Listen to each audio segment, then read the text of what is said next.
எல்லாம் வந்து என்னை பாராட்டி போல்டு தள்ளிட்டாங்க.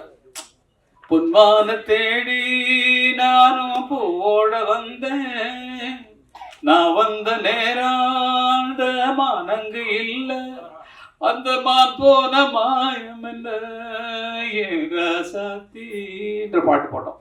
இது கலைமணி ரைட்டர் வந்து ஃபர்ஸ்ட் டைரக்ட் பண்ற படம் எங்க ஊர் ராசாத்திங்கிற படம். நான் மியூசிக்.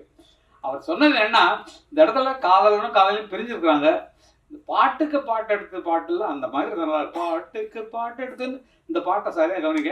பாட்டுக்கு பாட்டு எடுத்தா தன்னான நானா எதுனா பாட்டுக்கு பாட்டு எடுத்து மத்தெல்லாம் கட் பண்ணிட்டோம், ஆரம்பத்தை பிடிச்சிட்டோம். தான் பாட்டுக்கு பாட்டு எடுத்து வந்துச்சுன்னா நான் பாடுவதை கேட்டாயோ அதை கட் பண்ணிட்டு லாஸ்ட் தூக்கி போட்டோம். கேட்கப்பட்டது அது மாதிரி எது ஆதாரம் இல்லாம நம்மளால ஒண்ணும் பண்ண முடியாது. இன்னொரு பாட்டு அருமையா சொன்னீங்க, நீலவான ஓடையில் நீந்து சென்ற வெண்ணிலா. இது பாலாஜிட்ட நான் வந்து மியூசிக் பண்றது அவ்வளவு, ஏன்னா ஒரு டப்பிங் படம் வாங்கிட்டாங்க, ஆல்ரெடி சாங்ஸோட சேர்த்து வாங்கிட்டாங்க. வேற ஒரு மியூசிக் ரைட்டர் பண்ண தெலுங்கு படம் பிரேமாபிஷேகம்னு ஒரு படம், தெலுங்கு படத்தை அப்படியே ரைட்ஸ் வாங்கிட்டாங்க. அந்த சாங்ஸ் மட்டும் நீங்க வாய்ஸ் மிக்ஸ் பண்ணி கொடுத்தா போறோம்னு தான் கூப்பிட்டாங்க. ஆனா அவரு நீங்க அப்படி என்ன இறக்கிடாதீங்க, டப்பிங் படத்து மியூசிக் ரைட்டர் மாதிரி நீங்க எவ்வளவுதான் சொல்லுங்க, ஒரு பாட்டுக்கு 100 பாட்டு நான் போட்டு காட்டுறேன், என்னோட டியூன்ஸ் எல்லாம் கேளுங்க சொல்லிட்டு அப்படி போட்டது. இது ஒன்றும் பெரிய விஷயமே இல்லை.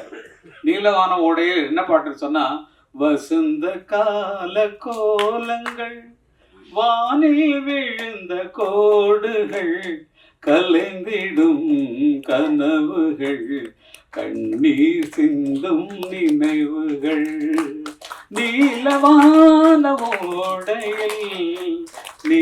இந்த 2 பாட்டுக்கு மூலம் எது தெரியுங்களா? என் சிந்தை நோயும் தீருமா. உங்களுக்கு கேட்டிருப்பீங்க இந்த பாட்டு. இது வந்து அந்த காலத்துல வந்த பாட்டு. அந்த பாட்டை ஃபாலோ பண்ணி தான் இந்த அண்ணா அந்த பாட்டு போட்டாங்க, வசந்த கால கோலங்கள். அவரை பார்த்து நான் காப்பி அடிச்சா அது பரம்பரையா எங்களுக்கு வந்து அந்த இசை சொத்துல இருந்து காப்பி அடிச்சது. இது காப்பின்னு நான் சொல்ற வரைக்கும் உங்களுக்கு தெரியாது. காப்பின்னு நான் அவங்களை ஃபாலோ பண்றதுதான். ஒரு ஆள் மாதிரி நடிக்கணும்னு சொன்னா இப்ப பாரதி ராஜா மாதிரி நான் ட்ரெஸ் பண்ணிருக்கேன் பாருங்க. பாருங்க, அதுதான் நமக்கு முன்னோர்கள் என்ன பண்ணாங்களோ அதை நம்ம பண்ணிக்கணும். வயசாக நம்ம வந்து இளமையாகிறதுக்கு என்ன ட்ரை பண்ணணுமோ அதை பண்ணணும். மியூசிக் பண்றது ஒன்றும் பெரிய விஷயம் கிடையாது. படத்துல காப்பி அடிச்சது சொல்லிட்டேன், கரகாட்டக்காரன் எப்படி எடுத்தோம்னு. பாட்டுகளே அதே மாதிரி தான். எது தேவையில்லை சார், புதுசா நம்ம வந்து உருவாக்குறதுக்கும் ஆல்ரெடி இருக்கிறதவே நம்ம புதுப்பிச்சு இந்த காலத்துக்கு இந்த மாதிரி புதுப்பிச்சு அப்படின்னாலே போதும்.